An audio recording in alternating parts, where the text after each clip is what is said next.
Je vais commencer par ajouter la farine à la crème fraîche. Ici, j'ai 400 g de crème épaisse. Je vais ajouter ici petit à petit et je vais mettre une pincée de sel là. Maintenant, nous allons remuer. Je vais remuer avec ma main. Vous voyez que c'est déjà mou, n'est-ce pas? C'est encore mou. Ensuite, vous ajoutez du blé. Vous remuez à nouveau comme ceci. Maintenant, je vais ajouter un peu plus de ce qui reste. Remuons cette pâte jusqu'à ce qu'elle se forme bien et devienne bien souple.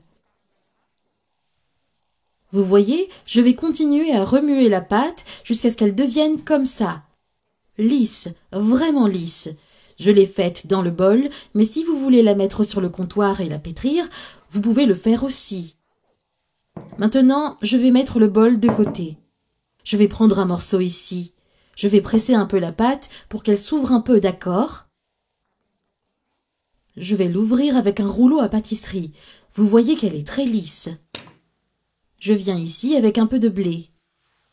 Nous allons l'étaler jusqu'à ce qu'il soit bien allongé. Je l'ai déjà ouvert ici. La forme que je vais utiliser est celle-ci. Ce que vous avez chez vous fera l'affaire. Voici un conseil important. Vous savez, la partie inférieure de la pâte, vous venez la mettre sur le dessus comme ceci. Parce qu'en l'humidifiant, elle aide la pâte à se refermer plus rapidement. Et ici, j'ai une garniture au jambon et au fromage. Nous allons la garnir, mais vous pouvez utiliser n'importe quelle garniture. Mettez-en un peu plus ici. Vous pouvez utiliser du poulet, de la viande. Vous pouvez mettre ce que vous voulez dans la farce. Ensuite, il faut bien presser la pâte. Prenons l'excédent de pâte ici. Et je la presse encore une fois. Regardez, c'est comme ça. La pâte est très lisse, elle est comme ça. Je vais vous montrer une autre façon de procéder. Ici, j'ai laissé la pâte déjà ouverte, avec un couvercle de casserole. Il peut s'agir de n'importe quel couvercle que vous avez à la maison. Ensuite, vous coupez la pâte comme ceci. Venez ici et prenez l'excédent de pâte. Mettez la garniture. Je la mettrai ici dans cette partie, ici devant, comme ceci. Comme je l'ai dit, vous pouvez remplir les pâtés avec ce que vous voulez. Ensuite, je viens ici et je ferme comme ceci. Je serre un peu ici.